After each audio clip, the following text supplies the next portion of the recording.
Hello and greetings. Welcome, dear listener. I am your host. My name is Mike Bankhead. I am a songwriter and bass player from Dayton, Ohio. On today's episode, we have the second consecutive episode where I talk to someone named Sara. This Sara does not use an H in the spelling of her name. She is a songwriter, singer, recording artist, musician, and vocal coach based in Hawaii. That's right. We battled the time zone difference between Ohio and Hawaii in order to bring you this conversation. Full disclosure, Sara is my vocal coach. Let's hear the conversation. Aloha, Sara. Aloha, Mike. We already did this, but we'll do it again. How are you today? I'm great. Good Sunday. How are you? I'm tired, which I say on all of these because it continues to be true. This is all about you. So how about you tell the listeners first why in the world I want to talk to you on a recorded podcast? Why are you interesting? And don't say you're not, because that would be a lie. Okay. Well, I mean, I can't speak for you, but I have some interesting things happening in my life. I am a singer-songwriter, and I just released a single. And it's my first EDM single, which is exciting. Bridging different worlds, which is different for me. And then I'm also a vocal coach. And I have this program that I am launching currently. It's called Vocal Magic. And it's a big commitment for people who are very dedicated and who really want to put singing first in their lives and to want to start playing on bigger stages or playing on stages at all, just up-leveling their singing career, and who want to do that in a very holistic way. I call myself a mind, body, and spirit vocal coach. All right, we're going to take each of those in turn because I'm an organized kind of fella. Okay. You are a singer-songwriter. If I met you at a music conference and you needed to give me your elevator pitch for that, what would it sound like? That is a great question. I am an indie pop singer-songwriter who wants to get people to feel their feelings. And I'm really excited to branch out into more electronic indie music. I'm very vocals driven. So I'm really excited to work with different producers with a focus towards towards TV and film. When did you start learning how to play music? And then when did you start learning how to write music?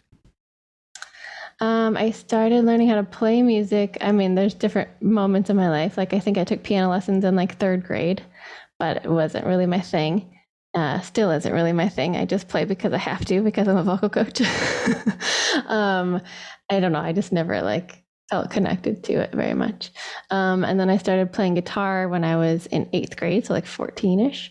And I just learned a whole bunch of Beatles songs, really simple 4 chords. And then my dad brought me to my first guitar teacher, who was the first person who said, go write a song. And that was after one lesson. She was just like, okay, you know these 5 or 6 chords? Go write a song. I was like, wait, what? Hold on. I thought we were just going to learn a bunch of stuff first. But she really pushed me out of my comfort zone. And so I started writing all these songs when I was a teenager. Did you keep any of them? Oh yeah, I have them. I have reinvigorated a couple of them, rewritten them slightly to sound a little more mature, I guess. And some of them are just in the vaults forever, though. I get that, but it's cool that you were able to salvage something. Mm-hmm. Yeah, totally. Mostly it's just the memories. I think my first song ever was written, it was a story song about some sea captain on a stormy seas or something ridiculous. And then the rest of them were very angsty, as one does when you're 16 and writing songs and getting your feelings out. I mean, I still write angsty songs, and I'm in my 40s. Also, didn't sea shanties kind of come back into style a couple of years ago? They totally did, yes. So I'm always in style. I blame the Decemberists. Actually, no, they've been doing it for longer than just the last couple of years. But. Yeah. So over your left shoulder, I see a couple of instruments, but they look smaller than guitars. What are those back there? Well, now I see a third instrument. That third one is definitely a guitar because it's got 6 tuning pegs. That one only has 4, so that must be a bass. So this one is a guitar. That's my first guitar that I had when I was 16. This one is an electric guitar that I rarely play and I really want to get more into. And this one is an ukulele. All right, it looks like a hollow body. Is it a hollow body? Your It electric? is. It's a semi-hollow body. Yes. Okay. I noticed that you pronounced the tiny instrument differently than most of us mainlanders. Say that again. Ukulele. And why is it that you pronounced that correctly? Where'd you learn that? Because I live on Maui. That must be nice. That's what they all say. Everybody says that, and I can't disagree. It's pretty nice. If it wasn't nice, you probably wouldn't live there anymore, I'm going to guess. Indeed, yes. I mean, that's not necessarily true. I used to live in Colorado, and it was very nice, but I just needed to change, and so I went to a different nice. Right, like a change, not like, Nebraska, like close to home nice. Yeah, yeah. They're nice in very different ways. So nowadays, when you write a song, what tool do you reach for first? Lately, I've been really enjoying the ukulele, actually, because it's so simple and I don't need to feel like I need to do anything complicated or I can just stick to the chords and it's just really easy to just pick up, even if I haven't been practicing, even if I don't have my calluses fully on my fingers. It's just so fun and like you can take it anywhere. Like you can take it to the beach and you can just like pop it in the car when you're going places, and it's very portable. And it's just I love the sound of it, especially this one right here. It's a tenor. My first one was a soprano with teeny little guy, and then this one is a tenor, and I have a low G on it, so it actually sounds pretty full with the low G instead of the high G. I'm gonna be honest, it looks pretty teeny from here. Yeah, we're a little far away, but it's bigger than the teeny one. I'm a large human being, so they all look pretty teeny. It probably would if be I was teenier holding for one. you. Yeah. Tell me about Holes, December 2020. Well, you're not really telling me because I bought it, so Right. you know that I know about it. When I know. say tell me about, what I'm really talking about is tell whoever has bothered to listen to this about Totally. Holes. And I was just laughing because if nobody knew who I was and had never heard of my album, that would be a very strange question. Tell me about holes. Like in general, you dig them? You dig them, stuff goes in them sometimes. Okay, yes, there's a lot there. So Holes is a song first and foremost, and it's a song that I wrote about this kind of long distance relationship that I was having, and it was getting very needy, and I wasn't getting a lot out of it that I've started to realize. And so I wrote this song about like how I'm feeling like too attached to this person. And then it also grew another layer of, as a performer, how you feel so attached to whoever's listening and you need their praise and you need their love. And the end of it kind of comes around to like, okay, but I don't need you. I'm a human being and I have desires, and all of this is okay to feel at the same time. And so then I wrote a whole bunch of other songs. Well, a lot of them actually were much older than that one. And I finally created this debut album, picking and choosing from my many years of songwriting, and decided that these needed to go on an album, and that Holes was kind of a really good overarching theme for the whole thing. So I named the album Holes. After I had learned about the theory of holes from my therapist, which is in a very, very nutshell, and I'm not an expert on it, but it's basically everybody has these holes that they feel like they're lacking in their life. So some people might feel an intelligence hole, like they're very self-conscious about their intelligence, or some people might feel, a physical hole, like they're very self-conscious about their body or what have you. And so then they spend a lot of time finding things to fill that hole. And the issue is that nothing's ever going to fill that hole, because the way to get through the hole and through that feeling is to go into the hole like a black hole and come out on the other side. And that's the only way you're going to feel satisfaction in that area of your life. And all of these songs have that theme running through it. That's interesting. When I think of black holes, I think about a place that is so deep and dark that it bends light. And Mm. if you were to be close to it, you would be crushed in an instant and then spaghettify into your constituent atoms. There ain't no coming out the other side. So, yeah, it's an interesting point of view. Yeah, I mean, I don't know actually a lot of science about black holes. So when you think about it that way, it's not really a great metaphor. I But mean, I'm not a therapist, but I do read science books. yeah, yeah. So it's not exactly a black hole, but it's the same kind of feeling. I have experienced that many times in my life where like these emotions and these lessons keep coming up in my life because I didn't deal with it before. I distracted myself with something else, or I tried to fill that hole with a person or a job or food or whatever. And so then they keep coming up, and the only way to actually transcend that and to grow through it is to freaking feel the feelings, and it's hard. And that's also interesting because you have a person and you have a job and you still eat food. It's true, yes. I haven't always had a person. So I remember this record spans many years through a couple of different relationships. Um, I do always eat food, but I haven't always had the best relationship with food. I've had a lot of digestive issues, and I actually had a mild eating disorder at one point. So there's always stuff involved, and jobs have been very you always go in and out of jobs, but I've always felt very pulled by needing to put my worth on whatever job I was doing. And I'm a ridiculous hard worker to the point where I burn out and a people pleaser. So, like, if I have a conflict in my job, if I get fired or something, like, it's a reflection on me and I'm a bad person. And it's that kind of a feeling that I have these holes about this stuff. And so I feel like I need to feel it, but feeling it's not you have to feel it, not feel it. We have that in common. Maybe that's why we get along. Probably. Yeah.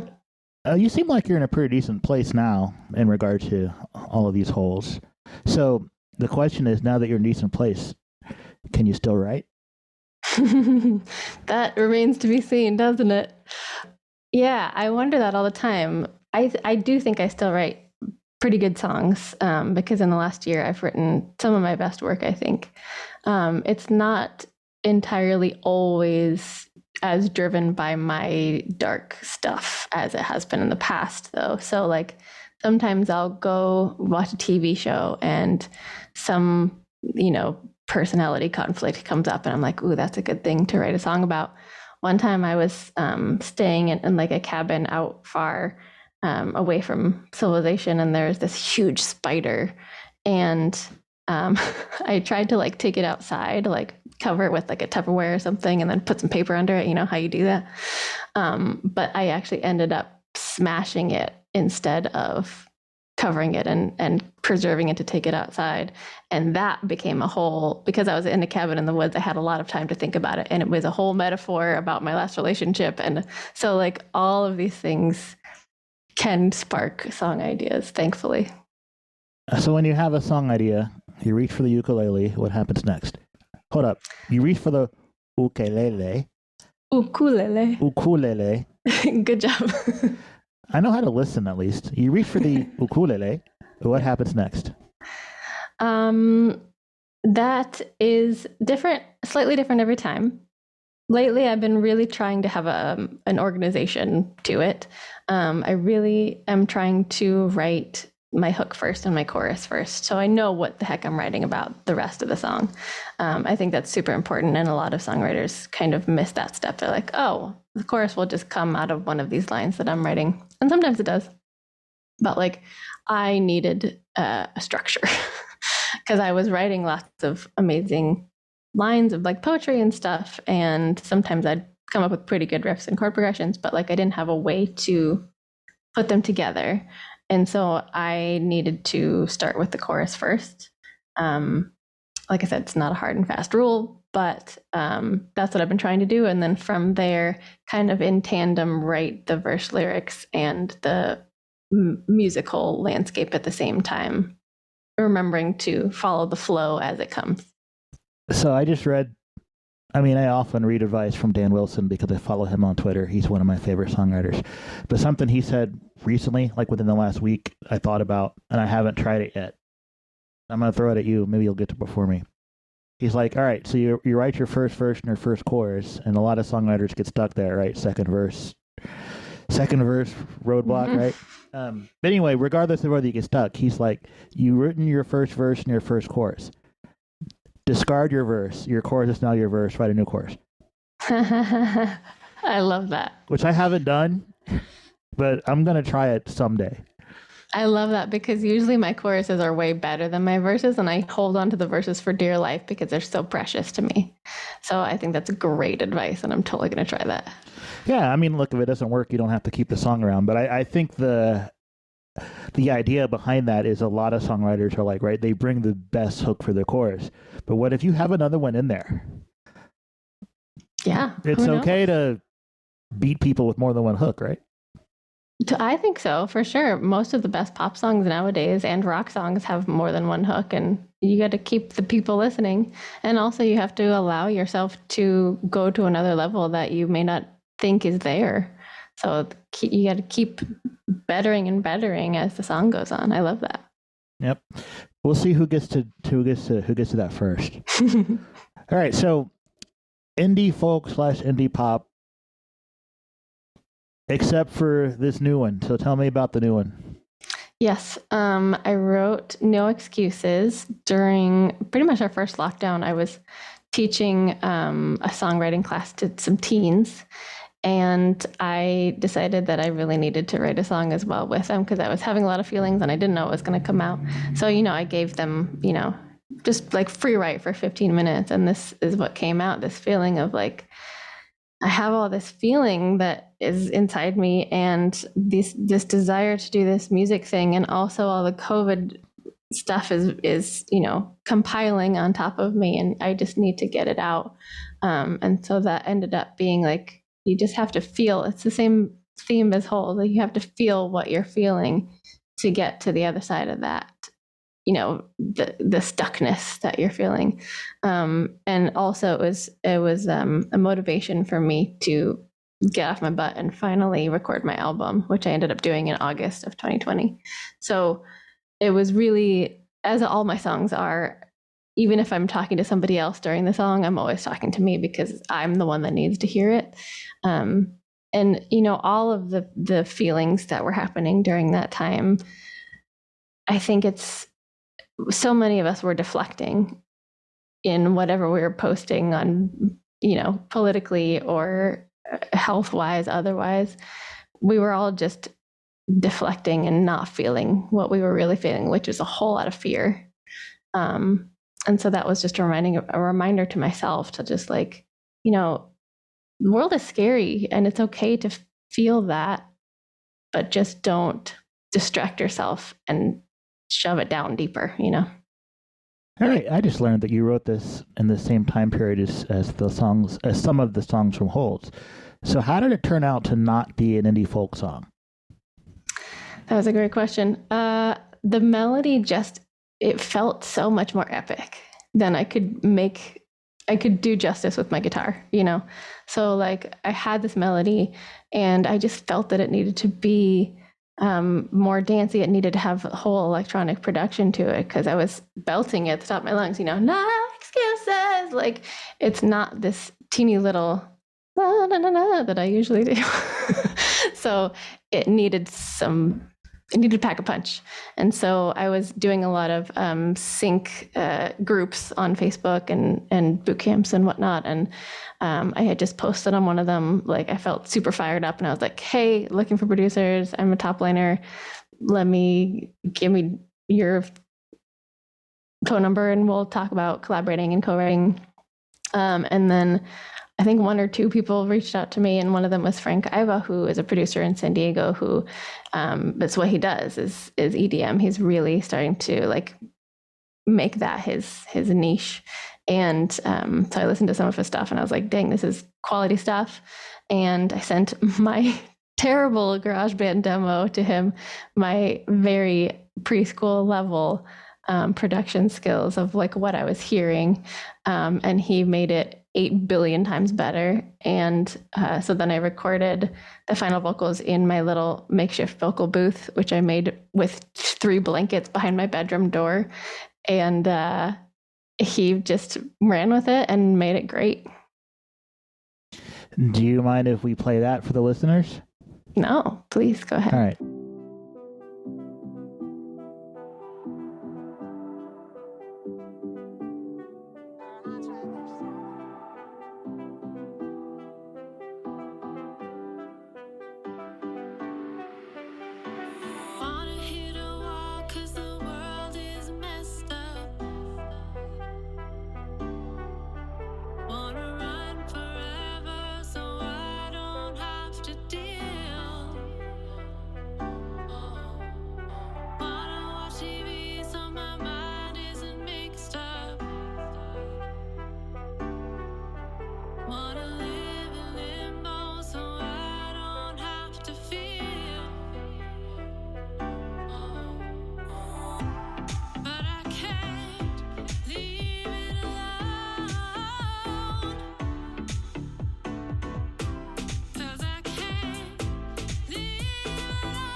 All right, Sarah, the people who heard your newest single, No Excuses, what would you like the listeners to take away from that song that they just heard? I mean, like I said in the chorus, like it's distractions are have their place, and Netflix is wonderful, and I love watching TV, but like there comes a time when we all need to just sit with our feelings. And I think that's really important. Some people don't like to sit with their feelings. Some people like to dance out their feelings, which I think is a great way to do this with this song in particular, because it could be played in a club. It could be played as a workout track. It could be played, just you lying in your bed, like feeling all the stuff. It has a lot of different ways that you can really get into it. But my goal is always to get people to feel a little deeper, which I think is what the world needs. Nice. I think that'll probably be the quote that I put in the show note from you. That sounds inspirational. All right. So singer-songwriter, you put out a full length, you've got a new single that's a different genre. Now we'll go to the vocal coachy stuff. Vocal coachy, yes. Full disclosure, listeners, and I'm probably going to say this in the that part of the show where I do a voiceover at the beginning, which I've not recorded yet. I'm probably going to say that you're my vocal coach. Okay. But in case I forgot to say that, full disclosure, Sarah is my vocal coach. So vocal coach, let's go with how did you get into that line of work and why do you do that? Mm-hmm. Yeah, I mean, I never thought I was going to be a vocal coach. I'll tell you that. Never knew that was going to be like my calling from when I was a kid. It was not a thing that I even ever conceptualized until somebody asked me to do it. I was in Mary Poppins here on Maui, and my little co-star who was playing Jane, she was 12, I think, maybe 13 at the time. Her grandpa asked me if I taught vocal lessons, and I was like, not yet.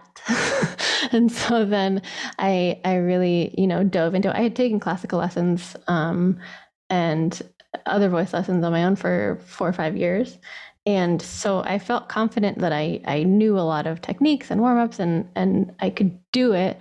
I just had never had that experience before. So I started coaching her, and it was so much fun. It just like lit me up like nothing else. Like only singing lights me up that much. So I always say like singing is my number one and teaching is like a very close second, because I get so fulfilled by hearing somebody else have those breakthroughs and feel good about their voice. And those moments where you sing something and you stop and you go, oh my God, I did that. I can't believe that came out of my mouth. Like those are the moments I live for. And so then I started, just by word of mouth kind of around here, through the theater crowd. I started coaching some more, mostly kids. And then I got some adult students, and I just kept falling in love with it. And then COVID happened, and I had a really good excuse to quit my part-time job in a coffee shop. And I was able to really help a lot of people through the pandemic, have a distraction through music and have something to do that was their passion, and kind of have a direction to go to, which was wonderful. And for the kids, especially who are at home and having to do internet school, I think it was really good for them as well, and for me. And then that was the year I decided, like, okay, I'm going to actually put some effort into this business and make it my full-time thing. And so 2021 was the first year I did just that full-time. And it's been incredible and eye-opening and so fulfilling. And now I'm starting to think about how I can help more people. So I'm doing this group program. I've had this idea of calling my business Vocal Magic for a long time, because it's not like that I have a magic wand that I just wave at you and like, poof, you're a better singer.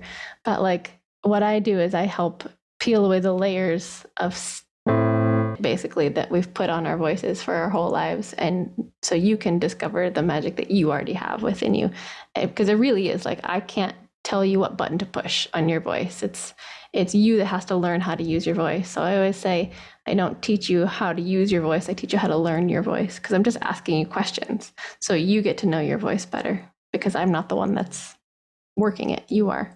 So it's pretty amazing. And so even though my like whole studio is not called Vocal Magic, this is like the culmination of everything I've learned as a vocalist and a vocal coach in the last many years. I've been singing for 20 years now. So it really is a combination of everything. And it's not just technique, it's connecting you to your inner self and your whole body and your whole mind and your whole spirit, because it's all related, right? Like, yes, you make literal physical sound out of your vocal folds, but everything else is connected to it. Like your voice is so intimately driven by your mind. If your mind is in a place of, oh, I'm not going to be able to do this, then of course that's what's going to happen. That's what's governing your vocal cords. So you have to take back your power and find your magic. So someone's going to listen to your record and your song, and they're going to say, I will never be able to sound that good. That lady can really sing. Somebody. What do you say to somebody that listens to you and says, I'll never sound that good? Well, there's many layers to that. Number one, it's absolutely possible to train your voice to both feel better and sound better. And when you feel better, you will sound better. That's a thing that I tell a lot of people. Like, so many people focus on like, oh, I don't sound good.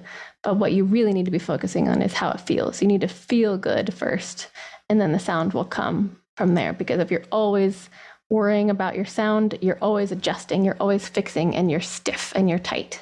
So we need to get to a place of prioritizing freedom above everything else. And that's where the layers get peeled off. And that's where people can start to hear your real voice. And that's where the magic comes in, because when you're unhindered, that's where people hear that human feeling that we were talking about. Like, using your voice, even if it's imperfect, people don't really listen to little teeny imperfections. They're listening to the emotional impact and the power and how it hits them. So as long as you're able to sing without pain and scratchiness and tension, extra tension, that's where the amazing power of your voice comes in. And yes, you may not get to a point where I am, but I've been singing for many, many years, and you have to allow that time to do its work as well. So like, if you just started training your voice a year ago, of course you're not going to sound like me, because I've been training my voice for a lot of years. And so have all the other pop stars and rock stars out there that you keep comparing yourself to subconsciously. So, and people come in, like teenagers come in and they want to sing Taylor Swift songs. And then they hear their own voice singing it and they're like, oh, it doesn't sound good. It doesn't sound like her. And I'm like, well, of course not. There's, number one, she's also been singing for many years on stages, learning her own power. Number two, there's a crap ton of effects on her voice. So you have to realize that your raw voice is never going to sound like the recording of any person ever. So unless they're an old dude that doesn't believe in vocal tuning like me. Yes, but you're still finding that said, and better. There is reverb on my stuff. Yeah, I definitely. Hey, so testimonial. I've improved my singing just from having a vocal coach. That would be Sarah. Enough that my regular engineer has noted that on more than one occasion since in the last, year since I've been having lessons. Considering I started making records with this gentleman in 2015, that's when we started my first record. And I improved on my own without having a coach, just from doing it over and over again. But I went to a completely different level with education on how to do it right?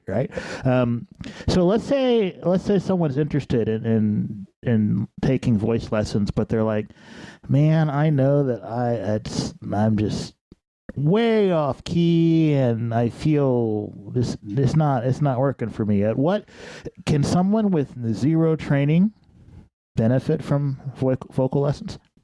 Absolutely. I get that all the time. People say, oh, I have to be a better singer to start taking lessons with you. I'm like, isn't that the point of taking vocal lessons? to become a better singer? Same with when I was a yoga teacher. People told me that all the time. Oh, I'm not flexible enough to do yoga. I'm like, but one has to come before the other. So people just shoot themselves down because they're scared a lot of the time. And that's getting very direct all of a sudden for you. But in reality, I would just say, like, just give it a try, just try 3-4 lessons, see what your voice can feel like, what's possible for you. And, if you can just get out of your own way for a little bit, then you'll start to see improvement, because I've helped people who thought they were literally tone deaf find pitches and now they're singing full musical theater songs, full pop songs. But before they, I would play a note on the piano and they'd be like half an octave off. So it is possible. Ooh. It is possible. That's not close. For non-music people, that's not close. It's not close. But it's all about training. It's brain training. It's ear training. It's training your body to do things. If you didn't know how to lift a weight properly without hurting yourself, you need to go get a trainer to help you do it. And then all of a sudden, 5 months down the line, you're lifting double what you were before. It's a similar thing. It's not an exact metaphor, but it's really important to allow that coordination to start happening, because a lot of people just sing with no coordination, no plan. And so once you start coordinating your mind to your physical mechanism, changes happen so quickly. That's good. Hey, so listeners, if you want to sing better, find a vocal coach. Sara has room in her schedule for more students. Sara, you have room in your schedule for more students, right? Do I? Yeah, it depends on the time of year that you're listening to this. Next week or in 2 weeks. Sometime in the spring 2022. Okay. So I'm really focusing on this group program called Vocal Magic, which is the very committed 5-month-long program for dedicated singers. Most of my singers are perfectionists and overthinkers. So if that's you, then you're perfect for that. Yep. There's a reason you're my student, because all of my students end up being that kind of people. I rarely get people who are like, whatever, I messed up, who cares? My students are all like, oh my God, I messed up, it's the end of the world. It really is. Yeah. So it's important to me that they know that I've been there, and I am a chronic perfectionist and a people pleaser and overthinker. So I've been where you are, and it's possible to do better. So yeah, Vocal Magic is what I'm focusing on, but I may also be doing a membership pretty soon. You can get in and at a lower commitment level if you want to just be in my world and hear me give you little tidbits and do live hot seat coaching. That's a possibility in the very near future. And then if you're super dedicated, we can talk about private one-on-one session. All right. So Sara might have room in the schedule for you, and you can find out by going to her website. Yes. And if she doesn't, if you really want to be a better singer, there could be vocal teachers near you. If it's something you're interested in, I would encourage you to do it. I am by no means a singer, and yet I still sing on my own music, strangely enough. I know, I'm surprised by it too. But Sara has helped me to be a better singer, so that's pretty cool. You're amazing. I mean, I'm definitely not amazing, but I'm better, and that's the point. No, but I was saying that it is amazing that even though you felt like you could be better, you could have more power in your voice or more whatever you were looking for, you were still doing it. You were getting out there and doing it. You were singing, you were recording yourself, singing in front of people live all the time. And that's huge. That's something that a lot of people don't have. So you have to give yourself credit for that. So hard to give myself credit. But thank you. See, this is another reason why you're a good coach. All right, so this next question is from Terry. I stole it from Terry Izzy Rock Martin. Hat tip to him and the Gym City podcast. May it rest in peace. Sara Jelley, what did your childhood smell like? I love that question. Oh, man. What did my childhood smell like? The answer is not pineapple, because you did not spend your childhood in Hawaii. So I know that's not the answer. No, I did not. I grew up in Colorado, in Fort Collins. So if you know anything about Northern Colorado, there's a lot of manure smell around there. So a little bit of that. A lot of just like mountain breezes, which is lovely. I grew up going to Rocky Mountain National Park quite a bit. I don't know. I guess I would just say that fresh cut grass, going to the pool. Yeah, maybe chlorine, because I was a swimmer in high school too. That doesn't surprise me. Just because I could see your shoulders. Well, these are not swimmer shoulders. These are just my shoulders because I haven't been swimming in like 6 years. So No, but they're like more, I don't know, you seem like you have the swimmer physique more than, say, me. So, and yeah, I'm not surprised with that at all. I did at one point. Like, yeah, I was pretty proud of my shoulders at one point. I was a long distance swimmer, so I was swimming for 10Ks at one point, and I was quite strong, but I needed a break from that when I moved here. I do want to go back into it because I could just walk down the street and swim in the ocean at any point. I can't swim, so I would not do that. Yeah, then probably not a good idea for you. But yeah, I would love to. I really miss it. It was fun. I have a hard enough time getting energy to walk 10K, let alone trying to do it in water. It was a whole thing. It was a lot of training. Hey, so last question, unless you can think of something else to ask yourself while I'm here. So what are you doing next creatively? Right? You got the records already out, but it's been a couple of years. You got a new single. Well, I mean, it's new to us. It's not new to you, which we learned on this episode. Mm-hmm. So it's not like songwriters stop writing. So what's the next plan? That's yes. I have been thinking a lot about that as this launch has been dying down. I have probably 6 songs that I am ready to like get demoed and start producing out and make a thing and release them into the real world. I don't know when that will be, but I'm really excited about them. Some of them are a little more electronic than the singer-songwritery stuff, and some of them are extremely singer-songwritery, as in I'm just going to do it with a solo guitar and my voice again, which I did for maybe a little less than half of the other record. So I do have songs that are ready, and I do miss writing. I haven't written probably 6 months, so I'm really excited to get back into that as well. And I'm still always going to be coaching because I love it so much, and it's my income, which is really handy. I'm very lucky to be able to do what I love and make money at it. So I have a lot of things, possibilities floating around in the ether. I just have to, reach out and grab one. And you will be hearing more music from me in the near future because I'm still very dedicated to getting my songs on television and putting out new and exciting music that's different and meaningful and gets people to feel their feelings. Cool. So whenever you drop the next thing, you'll have to come back and talk to me, and I will help you promote it to the 4 people that listen to this podcast. Will that be cool? Absolutely. All right, thanks. And since it also means goodbye, aloha, Sara. Aloha, Mike. Thank you. Thanks once again to Sara Jelley for taking time out of her extraordinarily busy schedule to talk to me. Thank you, dear listener, for listening. Hey, you should probably go check out Sara's debut album, Holes. Head on over to her website, stream it, and then if you like it, why not buy it? Any musicians like it when you buy our music. Also, if you would be so kind as to like or subscribe to this podcast wherever you listen, I'd be cool with that too. On our next episode, a guest not named Sara. Who will it be? Come on back and find out. Bye.